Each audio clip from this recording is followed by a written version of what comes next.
Jika Anda mengikuti rapid test dan hasilnya positif, maka yang pertama, bila tidak ada gejala baik demam, batuk, suara serak, dan sesak, maka Anda harus di rumah dan melakukan isolasi mandiri serta selalu konsultasi dengan layanan digital health. Banyak sekali macam layanan digital health seperti Sehatpedia, Halodoc, Alodokter, Klik Dokter, Dokter Sehat, dan lain-lain. Kemudian yang kedua, bila muncul gejala demam, batuk, suara serak, dan sesak nafas yang semakin memberat, maka kontak fasilitas pelayanan kesehatan terdekat untuk mendapatkan pemeriksaan lebih lanjut. Lalu bagaimana jika hasil dari rapid testnya negatif? Jika hasil rapid test atau antigen dan antibodi Anda negatif, maka Anda tetap diharapkan berada di rumah dan melakukan physical distancing. Artinya, menjaga jarak dengan seluruh anggota rumah tangga atau dengan orang-orang lain di sekitar kita minimal 1 meter. Kemudian, lakukan tes ulang di fasilitas pelayanan kesehatan 7-10 hari kemudian. Jika Anda memerlukan konsultasi, Anda dapat menghubungi layanan digital health. Kita lebih menyarankan untuk layanan online berupa Sehatpedia, Halodoc, Alodokter, Klik Dokter, Dokter Sehat, dan lain-lain yang bisa melayani konseling kebutuhan kesehatan Anda tanpa Anda harus keluar rumah. Isolasi mandiri diperuntukkan untuk orang-orang dengan gejala COVID-19 seperti demam, batuk, sesak nafas yang termasuk dalam gejala-gejala yang ringan dan tidak dianjurkan untuk pasien COVID-19 dengan gejala yang berat. Serta untuk orang-orang yang baru bepergian dari luar daerah atau negeri yang terpapar dengan COVID-19.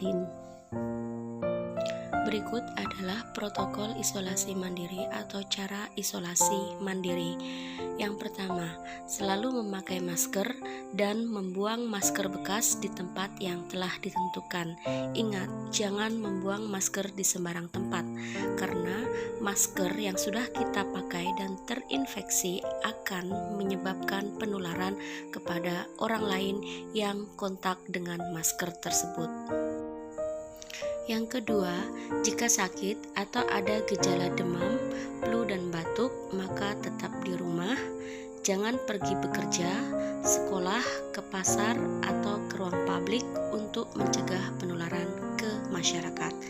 Ingat ya, jika sakit yang ringan tetap di rumah, dan jika penyakitnya memberat maka dibawa ke fasilitas pelayanan kesehatan. Yang ketiga, manfaatkan fasilitas telemedicine atau sosial media kesehatan dan hindari transportasi publik seperti bis, angkot, dan lain-lain.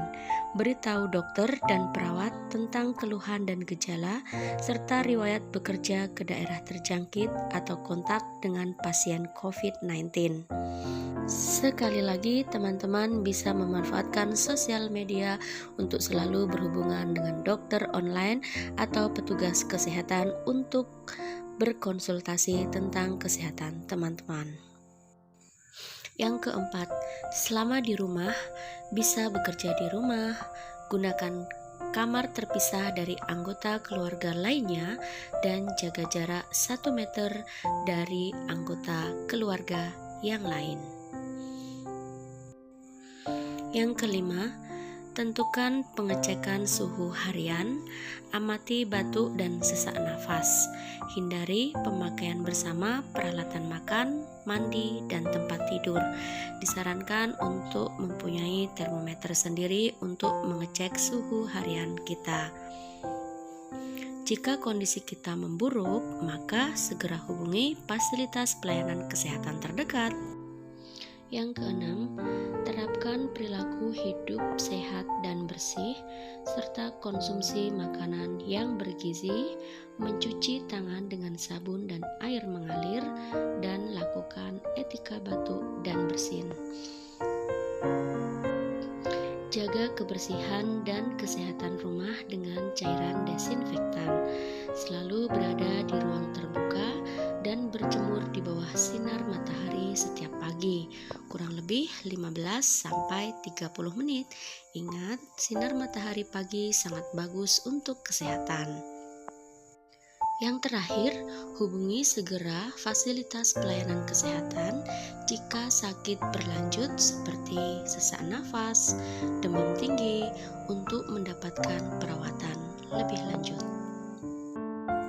Pesan saya, kami tetap bekerja untuk Anda dan kami harap Anda tetap di rumah untuk kami, diri Anda sendiri, keluarga terdekat Anda, dan orang-orang di sekitar Anda. Ayo cegah corona dengan tetap di rumah saja. Semoga bermanfaat. Wassalamualaikum warahmatullahi wabarakatuh.